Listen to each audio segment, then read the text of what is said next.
This is News 25 with Deanna O'Donnell and Stacy Jensen. News 25, local news you can count on. News is brought to you by J.K. Nelson Law. Give them a call, 727-9900. News is also brought to you by Desert View Hospital. You can count on us. Well, how's everybody doing today? Thanks so much for joining us here on News 25. I'm Deanna O'Donnell. And I'm Stacy Jensen. It's Wednesday, April 13th. Well, the Nye County Sheriff's Office has released some dramatic video of the officer-involved shooting that ended a pursuit and standoff on State Route 372 at the Nevada-California state line.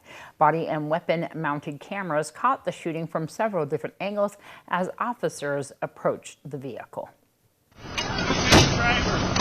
Backseat! Backseat fail! Backseat! Down! Get down! Backseat!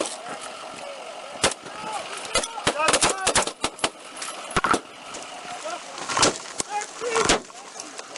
Get down! Get down! Backseat!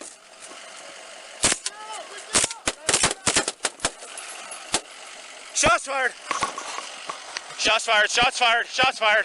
Those 14 rounds fired by members of the Nye County Sheriff's Office SWAT team brought an end to a pursuit and standoff that started in Tacoma, California late Sunday night. Inside the vehicle, 28-year-old Clem Miro of St. Petersburg, Florida, and 32-year-old Jade Hughey of Tampa, Florida. Miro was struck by the gunfire, but he's recovering in a Las Vegas hospital. Hughey suffered less serious injuries caused by flying glass and debris. Inyo County Sheriff's Office deputies and California Highway Patrol troopers began to pursue the vehicle after reports that someone in the car had shot at civilians, brandished a firearm to other motorists, and shot at law enforcement vehicles during the pursuit. California officers used spike strips to flatten the vehicle's tires, but the driver continued toward Nevada at low speeds. The vehicle finally came to a stop at the state line, where the Nye County Sheriff's Office set up a roadblock. California officers tried to negotiate with Miro and Hughey, but were unsuccessful. The Nye County Sheriff's Office SWAT team then pulled up to the vehicle with its armed Bearcat vehicle. After further attempts to get Miro and Hughey to comply failed, armed officers moved toward the vehicle. Sheriff Sharon Worley says Miro, who was in the back seat, raised a weapon and aimed at officers, prompting their response to fire upon the vehicle. The Nye County Sheriff's Office says the officers involved in the shooting are Deputy Nicholas Huggins, who fired 2 rounds, Deputy Elias Armaderas, who fired 8 rounds, and SWAT Commander Lieutenant James McRae, who fired 4 rounds. All 3 are on paid leave pending further investigation into the officer-involved shooting, which is being handled by Nevada State Police. Miro now faces 7 counts of assault with a deadly weapon against a peace officer and 1 count of resisting a public officer with a firearm. He also faces additional charges for any crimes committed in California. Hughey, who is pregnant, is facing a charge of resisting a public officer with a firearm and accessory to commit a crime. She too faces additional charges out of California. Both suspects will be booked into the Nye County Detention Center upon their release from the hospital. While processing the scene after the shooting, officers located a Draco SKS 9mm pistol on the ground outside the driver's side door. Investigators also located a Mossberg shotgun in the back seat where Miro had been laying. That firearm had 1 slug in the chamber and 4 buckshot in the magazine. This is the Nye County Sheriff's Office's first officer-involved shooting this year. And Inyo County has released information regarding the officer-involved shooting that occurred on the outskirts of town. They say on Monday, April 10th, around 8:50 p.m., Inyo County Sheriff's deputies were dispatched to State Highway 127 at the intersection of State Highway 178 near Shoshone for a male brandishing a gun at motorists. While en route to the call, deputies were dispatched to 59 Old Spanish Trail in Tacoma, the Death Valley Brewing Company, for a report of shots fired from a vehicle at the brewery. Deputies arrived a short time later and discovered the shooter fired at the vehicle and at patrons outside the brewery, but nobody was injured. The deputies left the scene and searched for the suspect's vehicle, and additional resources from California Highway Patrol were requested. At around 10:40 p.m., deputies spotted a vehicle matching the description traveling northbound on State Highway 127 near Ibex Pass and the San Bernardino and Inyo County line. The deputies conducted a stop on the vehicle. The occupants of the vehicle did not comply with the deputy commands and pulled back onto the highway, which initiated a pursuit. An Inyo County Sheriff's Corporal successfully deployed stop sticks on the vehicle. The vehicle then continued to flee northbound on Highway 127 with flattened tires at a slow rate of speed. An officer from the California Highway Patrol arrived and joined the pursuit. While pursuing the vehicle, the driver pointed a rifle with a green laser at the pursuing deputies and fired multiple rounds at them. The pursuit continued north along Highway 127 with the driver firing additional rounds at the pursuing law enforcement. The vehicle then turned right onto State Route 178 towards Pahrump, Nevada. The Inyo County Sheriff's Office notified Nye County Sheriff's Office of the incoming pursuit and requested their assistance. Nye County Sheriff's Office staged at the state line with a roadblock where the vehicle came to a stop in the state of Nevada after a 33-mile pursuit. At the termination of the pursuit, Nye County Sheriff's Office assumed control. After lengthy negotiations with the suspects, Nye County Sheriff's Office SWAT team was dispatched to the scene and an officer-involved shooting did occur. 2 suspects received injuries and were transported to the hospital for treatment. No law enforcement officers were injured during the incident. Inyo County District Attorney's Office will be reviewing the case for prosecution of the suspects. And we do want to add that that female that was involved in that pursuit was 7 months pregnant. A Pahrump man is under arrest and facing a charge of attempted murder after allegedly attacking another man with a hatchet. Robert Short Jr. has been booked into the Nye County Detention Center on 1 count of domestic battery with use of a deadly weapon, 1 count of abusing an older or vulnerable person, and 1 count of attempted murder. Short's arrest comes after an incident at a home on Bonarch Road in Pahrump. Nye County Sheriff's Office deputies were dispatched to Intermountain Instacare Clinic in Pahrump in reference to a stabbing victim. Upon their arrival, officers met with Short, who told them the other man attacked him as he was walking out of the man's bedroom. In their report, deputies say Short Jr. was rambling on about a vortex and was inconsistent with his statement of what had happened. Later, deputies spoke with the other man, later determined to be the victim in the attack. That man told officers Short came into his bedroom stating, "How would you like to die today?" then attacked him with a hatchet. The victim said in his attempt to get away, he grabbed a barbecue knife and stabbed Short to get free. After further investigation, the Sheriff's Office says Short Jr. was found to be the primary aggressor. At that point, he was placed under arrest and transported to jail. Investigators say they later located the knife and hatchet with blood on them. Officers write in their report that Short Jr. had a cut on his forearm and the victim had injuries consistent with his account of what had happened. And first responders did go out to a 1-person rollover that happened last night.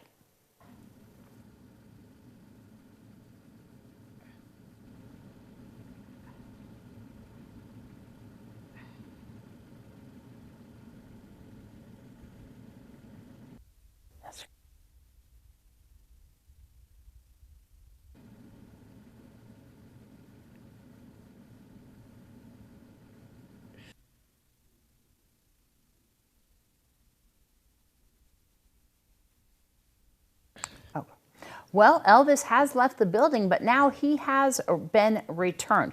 We're talking about the Elvis statue that was stolen last night at Rhinestone's Bar there on Pahrump Valley Boulevard. The 2 suspects took the statue out through the front door. They are seen here on these photographs and video of actually taking the statue. They did, however, return it to one of their mother's front porch. Nye County Sheriff's Office deputies are investigating this case. The statue has been returned to Rhinestones. And News 25 will return right after this break. You're watching News 25, the most recognized and farthest reaching local news in Nye County. News 25, local news you can count on. This segment of the news is brought to you by Sunset Valley Pools. For quality service and supplies, call 775-513-4114. All right, and a Pahrump man is struggling to be able to walk again after a swimming accident leaves him with a severe spinal injury. 23-year-old Damian Rappa has worked at Mom's Diner for nearly 6 years. Now his mom's family wants to help him along his road to recovery. Mom's Diner owner Brett Chumley explains what they're doing and how you can help. Damian, 2 days before his birthday, dove into a swimming pool and broke his neck. He basically crushed C5. They fixed it. He wasn't even supposed to be able to move his arms. He's now in the process of going to rehab. We basically had to get the funding in order to get him to rehab. So that's what we're doing. The doctors originally say that he should only be able to breathe. Right now, at the moment, he's able to move his arms, his legs. Not move his legs, excuse me, I'm sorry. He's got a little feeling in his legs, but he is able to move his arms, which is, it's huge. And he can feel all the way up to his waist right now. Truthfully, we're calling on God for a miracle. And already, just as far as he's already been a miracle. He's look, I'm an idiot. I deserve something like this. Damien's a good kid. Damien's not done anything to anybody in his life. He's just a really good guy all the way around. Help anybody, do anything for anyone. You're doing a fundraiser. You have some bracelets, right? So right now we have bracelets at Mom's Diner. You come in, it's $10. All the proceeds go straight to Damien. It's basically to keep him in the rehabilitation and help him get by, as far as his girlfriend has even stopped everything and taken care of it. The one place that we're trying to get him to is Craig's Hospital in Colorado. Right now he's in Vegas at one of the Dignity Healths up in Henderson, but we're really trying to get him to the one in Colorado. He's been up very, very uplifted, but it's still at 23 years old. There's going to be times when he gets down. We just need to help lift his spirits. What people don't really understand about us is that our employees become family. We would rather it be more of a family-orientated place than a corporate, which we know from. We don't like corporate. Yeah. If people would like to donate, can they just drop off donations here as well? You can drop them off, send them in. Also, May 14th, we're going to do a spaghetti dinner. We're going to give away raffles. Everybody that comes in will have a ticket as far as a raffle. I don't know if we're going to put it on a receipt or what, not yet. And then we also will have bigger raffles, balloon rides. I mean, everybody in town's pitching in something. It's awesome the way the towns come together for them. Spaghetti dinner is from 4 p.m. to 8 p.m. May 14th at the Rudd Center. We're going to do it $20 a person, and it's a flat $20. There's no tax included. Like I said, each one of the persons that'll get a raffle ticket that buys a ticket as well. We're going to have it up on the billboard sometime this week as well. Some of the information will be on the billboard as well, Damien's information, where to donate. We also have a Venmo set up for them. We try to steer away from the Venmo a little bit. More cash, the better, because Venmo does take 12 or 13%, I'm not sure. You can call in, we can shoot you emails. We actually have a lot on our Facebook page for Mom's Diner. All of the links are there as well. Thanks so much, Brett, and wishing the best for Damien. Well, fish biologists are excited to report increased numbers of one of the world's rarest fishes. Scientists counted 175 devil's hole pupfish, which is the most that they've observed in a spring count in 22 years. This momentous count also marked the 50th anniversary of counting pupfish using scuba, dating back to April 6, 1972. Devil's hole pupfish live in the upper 80 feet of a deep water-filled cavern and sunlit shallow pool at the cavern's entrance, making this the smallest range of any vertebrate species on the planet. Devil's Hole is a detached unit of Death Valley National Park adjacent to Ash Meadows National Wildlife Refuge in Nye County, Nevada. U.S. Fish and Wildlife Service, Nevada Department of Wildlife, and National Park Service staff cooperate to manage this critically endangered species. Population size is estimated by counting fish throughout its habitat with standard counting protocols. The final count includes both surface and underwater fish.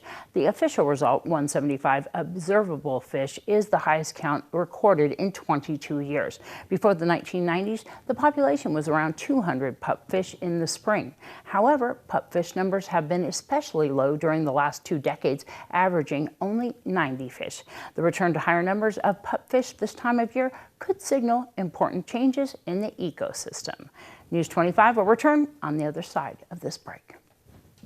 You're watching News 25, brought to you by Mountain West Lawyer, Injury Attorneys, 727-9500. News 25, local news you can count on. With the ongoing pandemic, rise in gas and food prices, plus taxes being due soon, it's easy to feel stressed out and overwhelmed. So what can someone do to help cope? We had a chance to ask psychologist Dr. Matthew Sacco with Cleveland Clinic. Being mindful of your diet, and there's a couple things on that front. Eating as healthy as you can. We've that helps your mood. It changes your mood. With that, though, I would say, and this is something that watch substances, and by substances, being mindful that it's not just alcohol. Like, that's not the thing. Caffeine, stimulants. Dr. Sacco says caffeine and other stimulants can cause irritability and anxiousness, which is why you should limit your intake. He also recommends regularly working out, and it doesn't have to be strenuous activity either. You could go for a walk or ride your bike through the park. Other tips include meditating, journaling, and connecting with family and friends. Dr. Sacco says you should also be careful about how much time you spend on social media and reading the news. And finally, really try to be mindful of the moment. It can be easy to think about everything out of your control. Instead, just focus on what you can. But it is challenging because it's probably more important than ever to have to be intentional about it, because for 2 years, work, family, whatever, everything has been blended because we've been in such close proximity to one another that those boundaries that we counted on being clear have changed. If you feel like you're still having a hard time managing your stress and it's disrupting your life,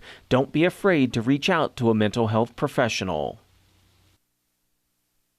The dreary days of winter are behind us. We're all looking for ways to revitalize our homes for spring. In today's Ask Angie segment, Mallory Meistich shares her top tips for spring cleaning. Spring cleaning is a great way to get your home ready for guests, whether it be for Easter egg hunts or dinner parties. Mallory Meistich, a home care expert at Angie, is here to walk us through her spring cleaning regimen. Spring cleaning can feel overwhelming, so I like to start by coming up with a game plan. It can take days or weeks to clean your entire house thoroughly, so don't try to do it all at once. Make a list of rooms and tackle one at a time, starting with the areas you see and use the most. If you're getting ready for a specific event, use it as a deadline and work backwards to make sure everything is clean on time. Teamwork is key when it comes to spring cleaning. If you live with friends or family members, split up the tasks to lighten everyone's load. For example, adults could each deep clean their own rooms along with one shared space. Give kids simple tasks to help. Making it a game with rewards can encourage them to participate and stay focused. In each room, take stock of what you have and make a toss, donate, discard pile for everything you don't use anymore. Then consider reorganizing the room. Moving furniture or rearranging decor can give any space a fresh look and feel. If you want to make major changes, now is a good time to think about what projects will work best in your space. Once the room is decluttered and reorganized, give it a thorough clean. Every room is different, so look around and assess the room before getting started. Depending on the room, you may need to vacuum, mop, dust, or scrub all surfaces. A true, deep spring cleaning only happens once or twice a year, so remember to clean any areas that you usually skip over, like ceiling fans, baseboards, and underneath your furniture. Make sure to move objects and clean them under instead of going around them. For example, now is a good time to take all the books off your bookshelves and give your shelves a nice deep clean. Do you have questions about your home projects? Tweet them using hashtag AskingAngie. That's hashtag AskingAngie, and you may get some tips in an upcoming segment. News 25 WeatherCam is brought to you by Lerner and Rowe Injury Attorney's Office in Pahrump. In a wreck, need a check? Call 702-877-1500. All right. So I'm kind of excited that the weather temperatures went down a little bit. I wonder if they're going to go back up. They are going back up. It's going to look really good. John's going to have our full forecast in just a moment. News 25 weather is brought to you by Dairy Council of Nevada. The splash of cream in your coffee, the dollop of sour cream on your burrito, the melted toasty cheese on your pizza. Undeniably delicious, undeniably dairy. Enjoy what's real. Hi, good evening, Nevada. It's John Kohler from the KPVM Channel 25 Weather Studios. Congratulations to us all, one and all. We made it all the way to Wednesday, and we just have to fake it for a couple more days. It'll be fine. Hey, look at this. Fernley, Fallon, Carson City, Tonopah. Y'all are about mid-50s, except for Carson City. What are you doing down there at 48? Boy, cold day out in the capital. Goldfield, we saw 60s. Great. Beatty, 63, all the way up to 68 in Amargosa. Las Vegas, you're the winner. Ringing, ding, ding, ding. 70 degrees is the hot spot in the state today, and just a scant 9 degrees behind Death Valley at 79. But here, in the paradise of Pahrump. Let's take a look. 66 degrees is our current temperature. 67 was our high today, and so we're just coming off of that high. Boy, it felt great. Southwesterly winds at 10 miles per hour. Sun rose this morning at 6:13 a.m., and it'll set this evening just a little bit, about 7:16. Look for a low tonight of 41 degrees as those winds buffet us out of the east-southeast to just 9 miles per hour. That's so much better than yesterday. And how are we looking for tomorrow? Well, let's head on into the week and take a look. Woo! Cloudy skies throughout the week. Winds a concern on Saturday, up to 20 mile per hour average winds. But look at that, just blows into a beautiful sunny Easter Sunday with moderate winds out of the southwest. Temperatures at 83 degrees. It's going to be great. And then back to more clouds, but the temperatures are starting to heat up towards the early part of next week, so we can look forward to that.